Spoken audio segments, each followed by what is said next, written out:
3 News Now Web Extra. My name is Jenny Benson, and I am the proud president of the Nebraska State Education Association. And with me, I have Maddie Fennell, who is the NSEA Executive Director. Thank you very much for joining us. And yes, you may record your off of, this is being recorded as well. And we are going to post this as soon as we're finished. So if you want to record while we're doing this, that is perfectly acceptable. And Maddie's going to start our PowerPoint. We are going to run through the statistics from our survey and several other things and give you some information background before we open it up to questions. I will over and over thank you for being here. I will also say that this is a tough situation for our educators in Nebraska. It's a tough situation for all of us, and we appreciate the work that everyone is doing to keep people informed and to also listen to the stories that we're going to tell you today with a perspective of educators across the state of Nebraska. On October 23rd, we sent this survey out. You see here, we sent it to 18,693 members, and we received over 6,500 responses. Considering the high demand on teachers right now, 35% is an excellent return rate.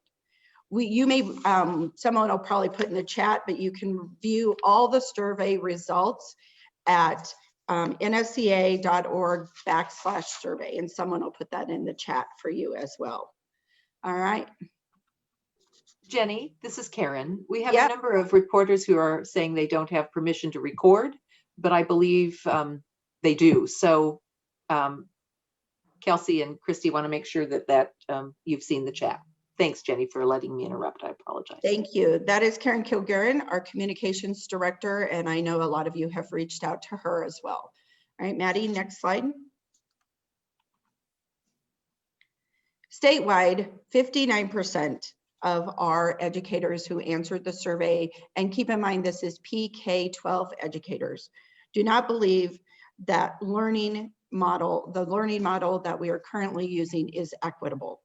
That percentage increases to over 89% in the Lincoln and Omaha area.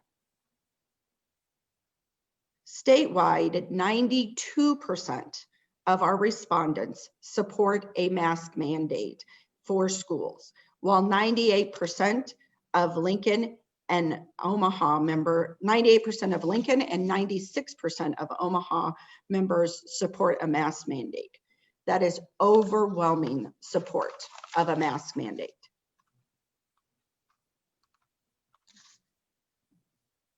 Teachers are accustomed to collecting a lot of data, and it's been frustrating through the years as a special education educator, as a teacher, that data isn't used appropriately. Sometimes we just collect data for the sake of data. And we want you to know that the data that we're collecting, the data that we're sharing is data that's very valid and that we're using it for action. At first glance, it might be good to say that 70% say their students are provided enough PPE. That is out of every 3 to 4 individuals in our school. Think of it this way. That means 25 to 30% do not have appropriate PPE. That is a health and safety issue. The next question, my district is listening to educator input. 52% of the educators statewide say their district is not listening to educator input. That increased to 75% in Omaha and Lincoln. I have enough plan time to prepare for my teaching workload. We all know that teachers work outside their hours. They're not just working during school hours. That has always been the case. Educators are always putting in tons and tons of extra hours. When I was the LEA president, we did a survey, and the average when we did the survey, and this was many years ago, the average was 16 hours a week above the school day. So having enough plan time now in the middle of this pandemic is not happening. Statewide, 59% do not have enough plan time. LEA is 76%, OEA is 78%. I want to say that we are highlighting Lincoln and Omaha in regard to giving their statistics out as well, because those are our two largest locals in the state. This is a very troubling slide. This is a very troubling statistic that we collected. It is not much different than what we've surveyed our members a couple times during the pandemic, but these issues around teaching during COVID have affected the career plans of many teachers. Nearly 1 in 4 educators responded that they plan on leaving the profession. In LPS and OPS, it's closer to 1 in 3 educators, 23% statewide, 30% in Lincoln, 31% in Omaha. Those are startling numbers. This was a feeling, right? Feelings are important during this pandemic. They can't be more important. Caring, empathy, understanding. No matter if you're an educator, if you're a parent, you're a stakeholder, you're a business owner, we all need to understand that we need to care about one another. And when you're talking about educators and they are saying 86% of them are overwhelmed, stressed, frustrated, and worried. Some of those things are about themselves, but most of those feelings are about the students and their families and what trauma they're going through as well, and trying to provide the very best education that we can despite the circumstances.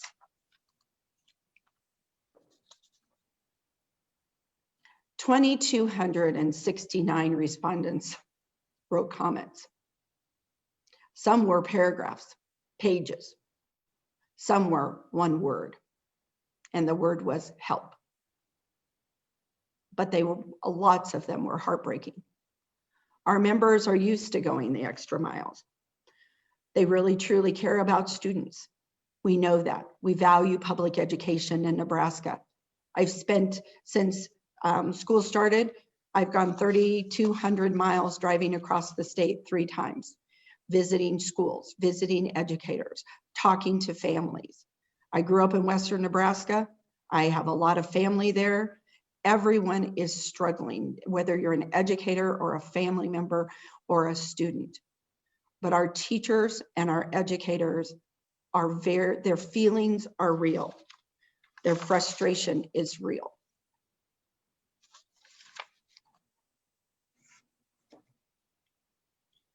The current teacher reality. Teachers are being asked, we had that slide a minute ago about plan time. Teachers are being asked to give up their plan time because we don't have enough educators, because of COVID, because of just normal things that are happening. I have a teacher whose grandmother died. He didn't want to go to the service in North Platte because he didn't want to leave school, and he knew what a burden that would be on his coworkers. They are planning for students in their classrooms as well as remotely at the same time. And that is happening across the state. As we have more and more students quarantined, we have more and more students on remote, and it's just not sustainable. Now they're saying, oh, that's okay. Let's just give you more kids in your classroom. Instead of you covering for another class, we'll just divide up the class, and the 25 kindergartners you have now, we'll give you 6 more from another teacher's class because we don't have any substitutes to cover. We did a survey of our retired members. They are great substitutes, but hundreds of them were not subbing this year because of their own health concerns and their own high risk. Teachers are becoming ill. And it is being spread in school. It is. It has to be, because they're doing everything right. and getting fingers pointed at them and saying, oh, you did something wrong. You had a baby shower. You ate lunch together. You did it. You. Yet I look on Facebook, I look on social media, and bars and restaurants are posting great big Husker parties, hundreds and hundreds of people without masks. And yet we're pointing fingers at teenagers who had a slumber party with 5 friends, or we're pointing fingers at educators. The blame needs to stop and actions need to start taking place. Our hospitals and our schools are breaking under the burdens that we're placing upon them. And it's affecting both hospitals and schools.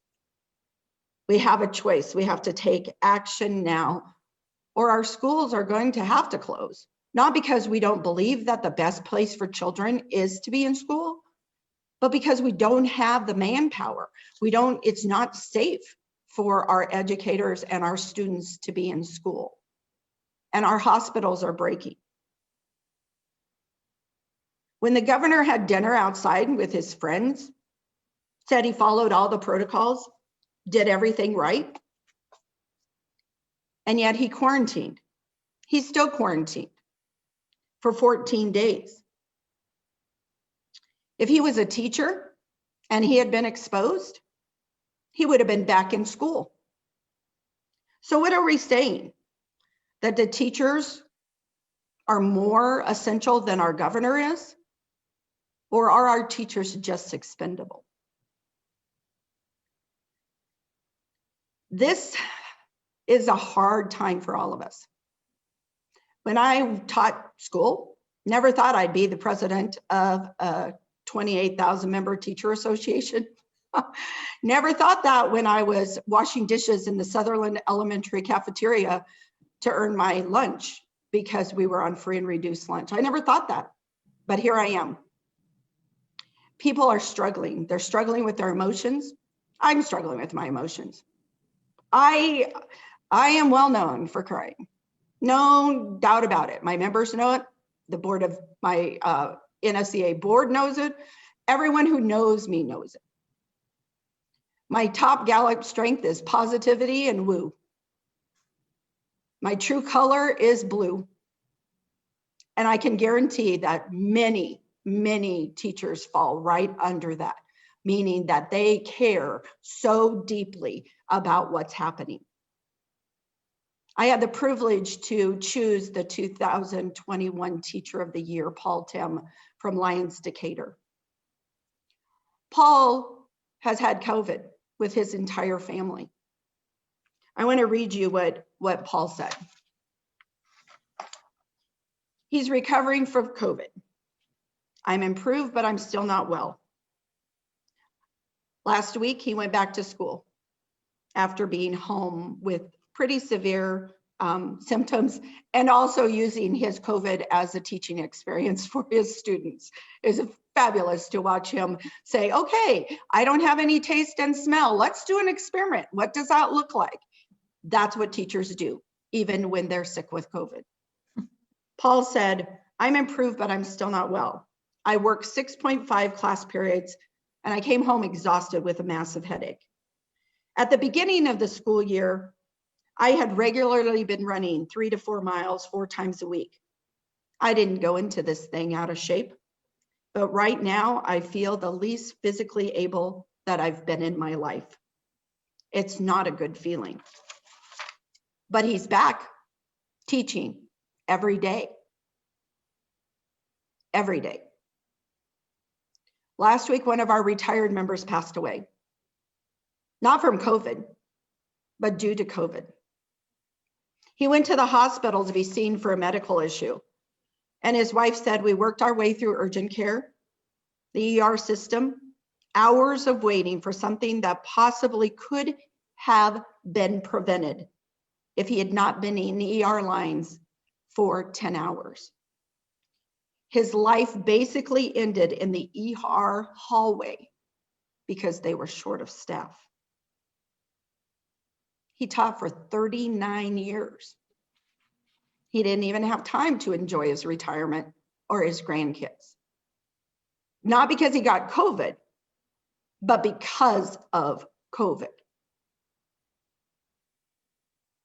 I've been teaching for over 30 years, special education, pre-K all the way through college level.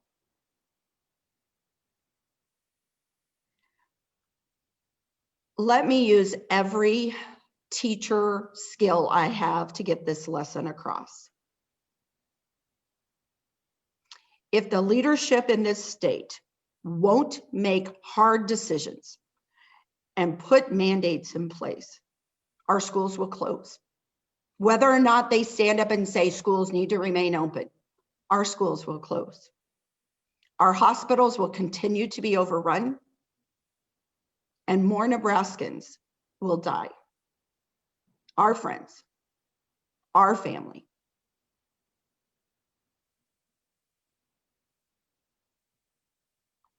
And we hold Governor Ricketts, the one person in this state who could actually mandate change. We hold him 100% accountable for what is happening. I've talked to too many leaders who are afraid to do anything because of what the governor says or has behind the scenes said what he will do to them.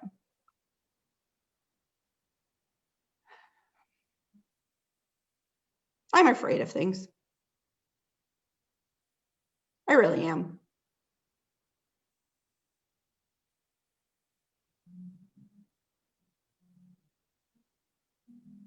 I'm afraid for myself with type 1 diabetes and my husband with a 90% blockage in an artery to his brain that he needs surgery that he might not be able to get.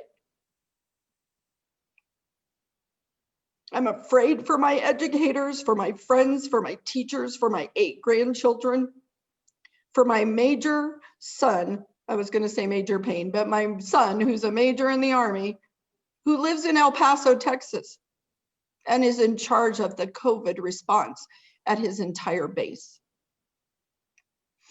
We're afraid. I have a friend who just went into the hospital at UNMC. I'm afraid for her.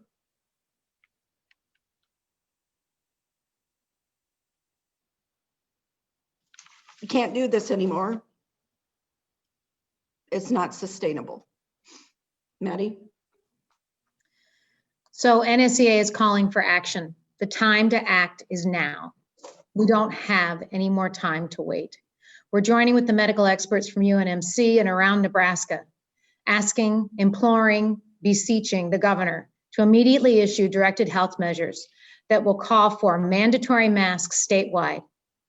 Limit gatherings of people indoors or outdoors to 10 people. Stop all indoor dining, close the bars. Start a Takeout Nebraska campaign. And de-densify our classrooms. We can't have classrooms split and more kids put into classrooms when everyone knows you need to stay farther apart, not closer together.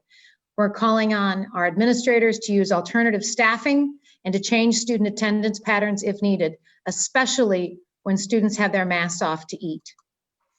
We're also calling for a moratorium on all in-person youth and high school sports and extracurricular activities until January. We do not do this lightly. We know how important these things are to kids. However, we feel that a 6-week moratorium will allow us to celebrate spring sports with our students, to come back healthy instead of to lose more students and lose more staff.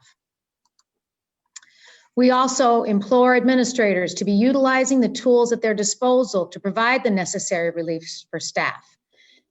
The Nebraska Department of Education, under the guidance of Commissioner Bloomstead and with the support of the State Board of Education, has made it very clear that they are willing to help and that they have put out new guidelines to show administrators how they could be helping their teachers.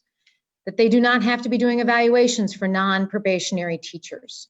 They could suspend the evaluations for non-probationary teachers.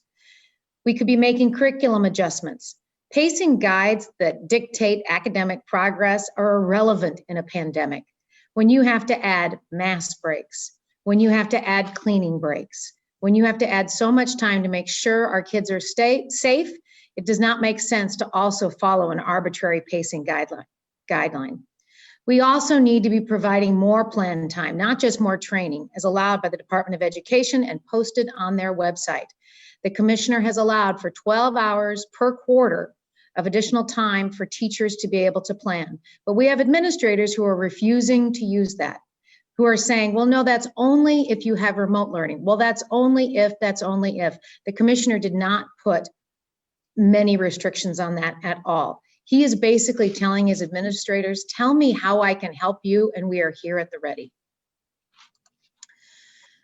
We also need more administrators and other certificated staff without full-time teaching responsibilities to cover classes, instead of taking away teacher plan time and increasing the number of students in class. We also are calling on districts to provide factual COVID numbers to the public and school staff. It's very alarming when we hear one thing from our staff and see something else being posted on a website. We want factual information, and there are several districts who are doing this and who are being very public.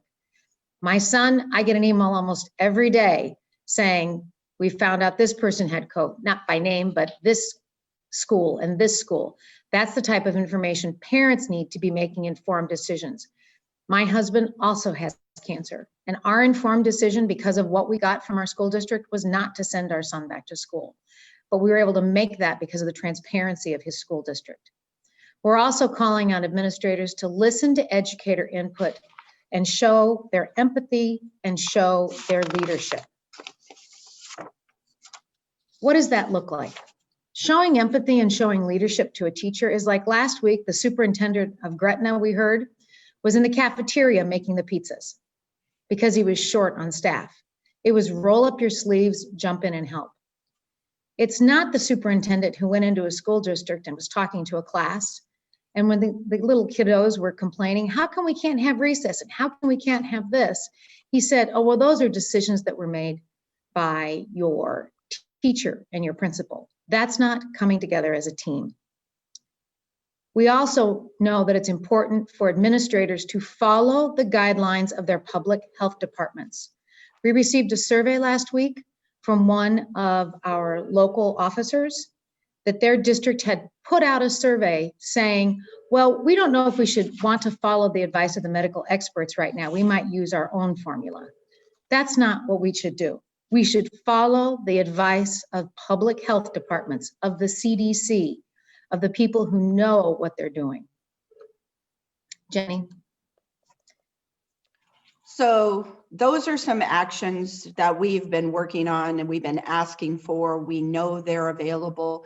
They're not that difficult. There are simple things that districts, administrators, locals could do to help their educators, to help their students, to keep learning happening. We also looked for any kind of legal things we could do as well to help our educators and to help our families.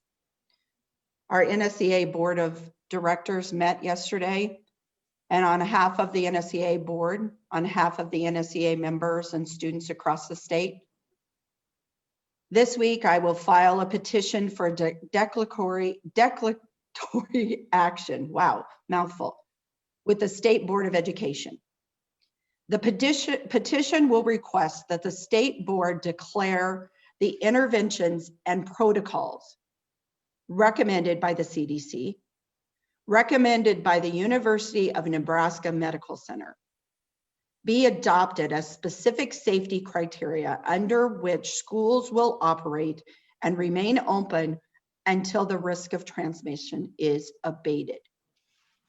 I will request that the board direct studies, investigations, and reports be prepared regarding the transmission of the virus in the school system under its authority to take remedial action as necessary to enforce safety and accreditation standards. All of these documents will be posted. Will be sent out with specifics about the rules, Rule 60, 2 or 3, Rule 10. There's all sorts of rules that we all must abide by. And we need to have very specific guidelines. We value, we appreciate, we work for local control across the state. But if that local control is jeopardizing the safety and well-being of your students, of your future, of your educators, then somebody needs to step in. That's what we have those rules for. And we are asking the state board to do that, and to do that with their authority. I just want to say that, you know, we have a state board for NSEA that represents every area of the state. 32 members on the board, most of which are full-time teachers, paraprofessionals, technicians, students, and retired members. They are all living with this. We are not making decisions in a bubble. We're not making autocratic decisions, and we're not just saying, oh, Jenny Benson wants this, or Maddie Fennell wants this. That is not how we're doing any of this. But I wouldn't go to my doctor's office and say to them, you know what, I don't think you know what you're doing just because you have a medical degree. Why don't you do this? But we do that all the time in schools with our profession. We have everybody telling everybody in education how to do their job. But we would never dream of doing that to an attorney or a doctor. But we are going to tell the governor how to do his job, because we need him to do his job. And his first and foremost job, just like mine is to protect the safety and well-being of his students, of his families, of our educators. Maddie? And this has nothing to do with politics. Our members are representative of the state. And when I say it has nothing to do with politics, it doesn't matter if our members are Republicans or Democrats. And let me tell you, our membership is completely reflective of the state as a whole. Almost half of our members are Republicans. This is not what this is about. This is not about coming after a candidate or a governor that we may have not have supported in the past. This is about what is in the best interests of students and staff across the state. Teachers want to be with their students teaching. We know that our schools are of crucial importance to the safety of our students, to maintaining our economy, and supporting the families of our healthcare workers who are so valiantly working right now. But they can't do their jobs if they're sick. And to our colleagues, if you're sick, you have to stay home. We have teachers across the state who've reached out to us and said, hey, I'm really sick, but I'm being told I still have to come in. No, if you're sick, you don't have to come into school. Now is not the time to say it's easier to fill out to come into school than it is to write sub plans, because we all know you're probably not going to get a sub anyway right now. So if you're sick, stay home. And if your administration is telling you to go in sick, please reach out to our staff and we'll help you. This is not calling for a sick out in any way, shape, or form. We believe in the laws of this state. We are not asking our members to walk out, to sick out, to work to the contract, or anything of the sort. What we're saying is that teachers will get better faster if they're sick and they stay home, and they won't spread this virus or any other virus if they're sick and stay home. It's time to put the common good above our own personal comforts or political interests. If the leadership in our state doesn't start making the tough decisions, our school system is going to break under the burdens we're placing on our staff. We know our hospitals are already to the breaking point. So we join with our colleagues in the health industry. We join with the health experts at UNMC, and we ask that these actions be taken now. And with that, we will stop and answer any questions that you have. You can put them in the chat, or you can, oh, I have to stop my screen. Or you could raise your hand, that way we could call upon you. Yeah.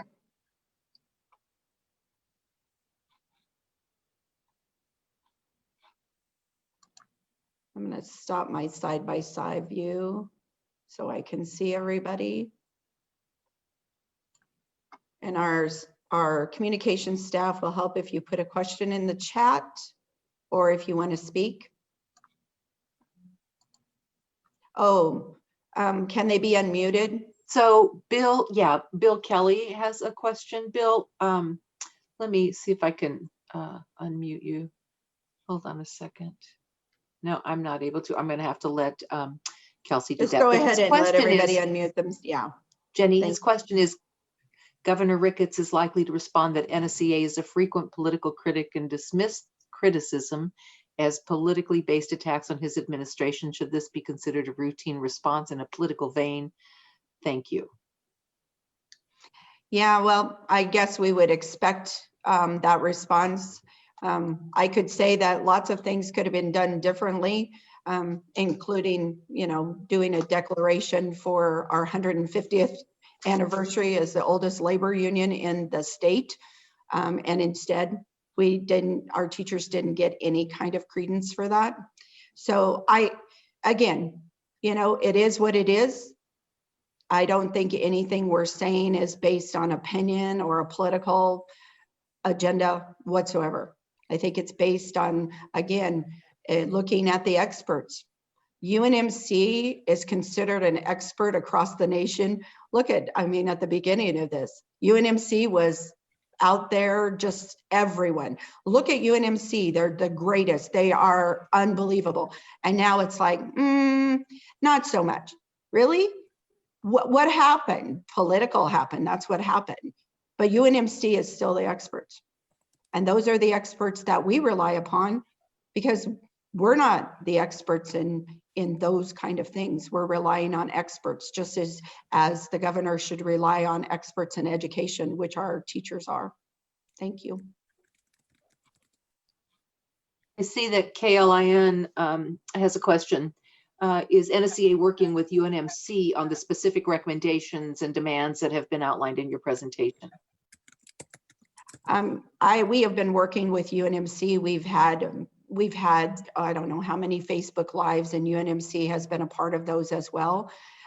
We really did reach out specifically to UNMC to look at just very specific suggestions. I'm going to let Maddie address that. We will have Dr. Lowe on our Facebook Live to go over these things and talk about specific recommendations when we have our Facebook Live on November 19th. Maddie? Yes, we were in contact with Dr. Lowe and with a number of the doctors from UNMC, as well as their communications department last week. We read their media. We saw what they were encouraging the governor to do, and we felt that it was important to amplify what they were saying. We also added what we had heard from our teachers across the state. But our 4 primary mandates that we are asking for are exactly the same things that UNMC has been calling for. The mandatory mask mandate, limiting 10 people to indoor and outdoor gatherings, closing bars and stopping out indoor dining, starting a Takeout Nebraska campaign instead, and making sure we're de-densifying our classrooms, especially during times of eating. And UNMC is doing that on their campuses across the University of Nebraska system, and we think that needs to happen across our state. Thank you. I'm reading in the chat from Bill Kelly at NET asking about equitable. So when this pandemic started and we as educators were turned on a dime to go remote, we did not have an equitable way to address the needs of all of our students. And that includes broadband, that includes access to technology, that includes the ability to have a parent at home with them to work on certain things. So when we're talking about equitable, we're talking about equitable for our students across the state. And so as we moved into summer and our teachers and our buildings spent hours and hours on training, and districts then looked at their technology and they used the CARES Act money to purchase devices so that children would have access at home if need be. And then also they looked at the broadband. We've tried for several years to have the state look at broadband accessibility, internet accessibility, which, by the way, it should be a public utility. It's not like it should be a extra add-on, because everyone needs it now. And if you do not have that access, then it is not equitable. And we believe that there are many communities within cities that are the most vulnerable. Those are the most vulnerable for COVID as well. And so if we cannot address the inequities by making sure that we're reaching out, making sure people are getting fed, making sure we apply for SNAP benefits, for crying out loud, for the state of Nebraska, without sitting in our ivory tower saying, oh, people are fine, we're providing what people need. You know what? Listen to the people. It is not our place, and especially in the time of a pandemic, to judge another person, another family's situation. Our job as educators, as citizens, as human beings, is to care about other people. And that is what equity and equality is all about. Karen, do I have any more questions? Yes, we do. In fact, Channel 7 is asking, what resources do teachers have currently to report breaks in protocol concerning behaviors? Would you say there's a heightened sense that there's no real job security even in these circumstances? So two-part question there. So teachers are living, when I said we're afraid, everybody's afraid of something. And teachers are afraid of speaking out as well. And if they do speak out, then they're not met sometimes. And when I say in general terms, there are districts that are doing a fabulous job. There are administrators, building administrators, district administrators, people that are working within the system are doing a great job, school boards. But then there are others who really, I've had school board members say, I'm just really tired of this. Really? You're tired of this? You are elected to do a job. Your teachers are working at a job and getting paid. They should have a way to express their concerns. And several districts do have things on their websites, send out surveys, do those kind of things. But we really believe that there needs to be more. Used to be, you were in school and you'd say, here's a list of, members, teachers, staff who are gone today. Now teachers are telling me nobody even tells them who's gone. You don't know who's gone until they say, hey, can you cover third period for so-and-so? And you didn't even know they were out. And people don't need to know the reason people are out. But if you don't communicate with people, and that's the biggest problem right now, is that the communication across the state is, we understand it changes on a dime. We understand that, but there has to be a way to better communicate and help folks understand what's happening on their in their daily lives. And so, yeah, it becomes scary to do that. And that's why Maddie had said, you reach out to your staff, reach out to your local leader, reach out to your staff at NSCA. They're working round the clock on individual specific cases to address those as well. I want to dovetail on something Jenny said, which is communication. Too often teachers are hearing about things after the decisions have been made, and then they're trying to implement decisions that were made with the best of intentions. But if you don't have the educator at the table when making the decisions, you're going to end up with an implementation gap, which is the difference between thought and reality. And so we encourage and we support those administrators who are making decisions with teachers actually at the table, not pulling them in later and saying, this is what we've decided, but bringing them in and saying, this is what we're thinking of. What do you think about that? We had one local association president, one a district superintendent who sat down with 100 questions that they'd received, and they worked through all the answers together and then put those out to the staff together so that everybody could see that they were working in concert for their health and safety. And that brought a tremendous sense of comfort to those educators.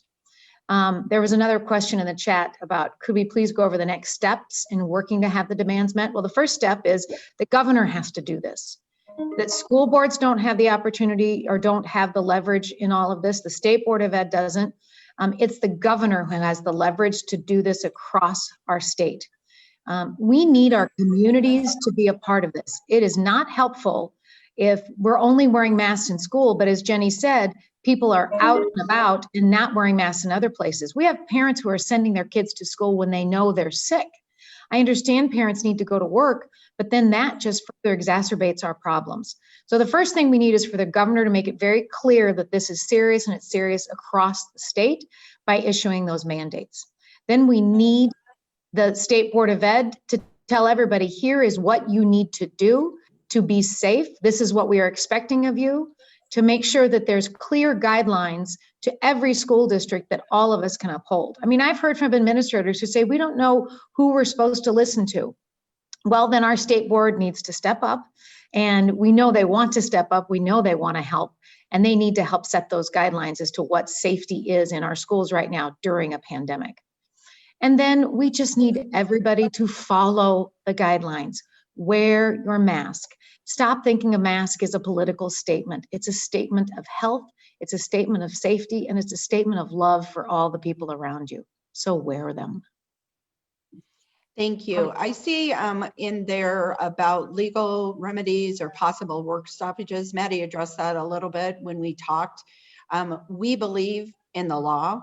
We believe in what we have in Nebraska, and we are not in any way, shape, or form organizing any kind of work stoppage or anything like that for our members. And we are making sure that we let them know that that is not okay. There are other ways to work through the situations.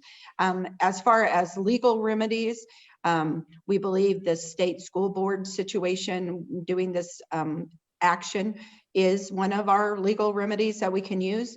And we also have very specific cases within our membership that have come to staff and need, legal advice. There may be legal remedies that way, but just like a personnel situation, those aren't things that we would ever discuss publicly. Maddie, did you want to say anything else about that, if you see that question in the chat? I agree with you 100%, Jenny. We're not going to call for a work stoppage, but work is going to stop, just like it did for several districts in the last few weeks, because they simply didn't have enough people to keep school going. It's not going to be anything we organize. It's just going to be the reality, because there's not enough healthy adults to keep school open. All of this information, the PowerPoint, the charts, the survey results are already posted on nsea.org/survey. So you can go on there and find a copy of the PowerPoint. And when this press conference is over, we will also update and post a recording of the press conference. Again, we are having a Facebook Live with Dr. Lowe on Thursday evening as well. Karen, am I missing anything? I actually have a question from KMTV.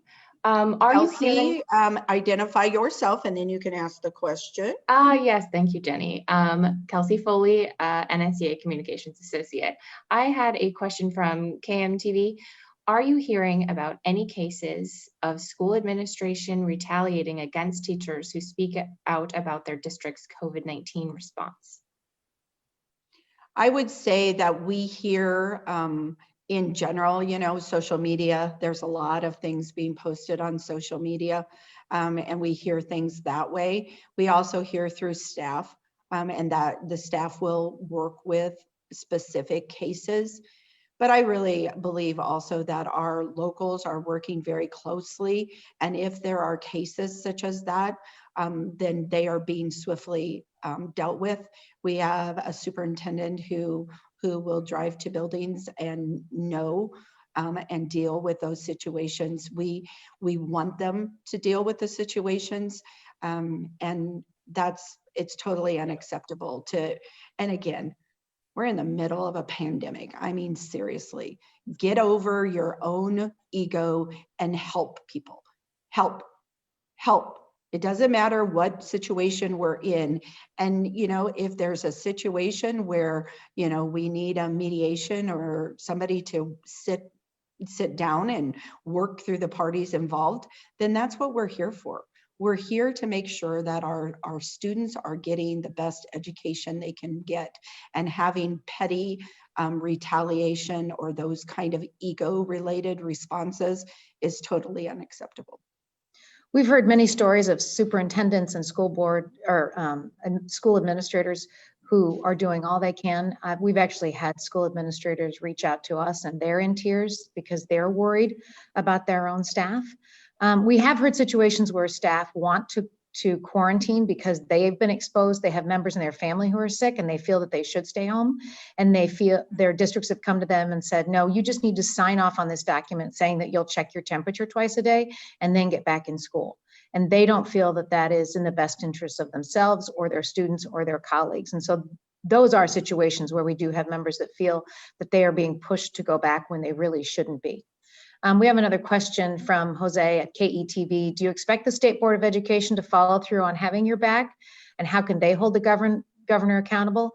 The State Board of Education we are so incredibly pleased with the work of our State Board of Ed and how hard they work to meet the needs of our students, as well as the work of our commissioner. We are lucky, we believe, because they do have quite a bit of autonomy. And we expect them to exercise that autonomy. We know that many of them are former educators and they understand what teachers are going through. And we know that they have been looking for levers that they can pull to do more.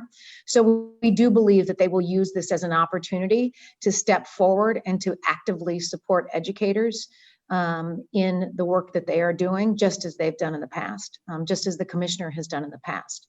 I think we all have a responsibility to hold the governor accountable. I don't think any one of us can do it alone. It was very hard on teachers when they saw the governor quarantine himself, and yet he said that they did not need to quarantine. I think, what you do means a lot more to people than what you say. And the governor's actions were very troubling for teachers. It really made them wonder, are we essential or are we expendable? We would think that the governor would hold himself to the same standard as he's holding us, which would mean that he should have stayed at work, worn a mask, checked his temperature twice a day, just as educators are expected to do. So I think we need to hold the governor accountable. If he expects all of us to operate under certain rules, he should operate under the same rules. But we do believe that our friends at the State Board of Education, who have shown tremendous commitment to the staff and the students across this state, will use this as an opportunity to even be able to increase the work that they're doing. Karen, Communications, do we have any more questions? We will be posting this information on nsca.org//survey, and we'll have the PowerPoint there as well. If you need anything else, media, please feel free to email me at karen.kilgarren@nsca.org. It's in the news release that I sent. So I think that's pretty much it, unless Karen, we had one more question. Margaret Ozaki, the declaratory petition will be sent to NDE. This is not a gotcha. We contacted Commissioner Bloomstead. We contacted all the members of the state board. We let them know we're going to be asking for this. And so it's not any kind of gotcha. Now we're trying to work in concert with people across the state. And so they do know it's coming. It's just a matter of the attorneys getting it written up. Yeah, NDE, through their rules, have the ability and the responsibility, in fact, to issue such an order. And we do have some additional information for anybody who wants to get into the weeds on that, some of the legal information. We'll be sending out a news release when we actually file that petition, which will be shortly, is my understanding, in a day or so, maybe even today, I'm not sure.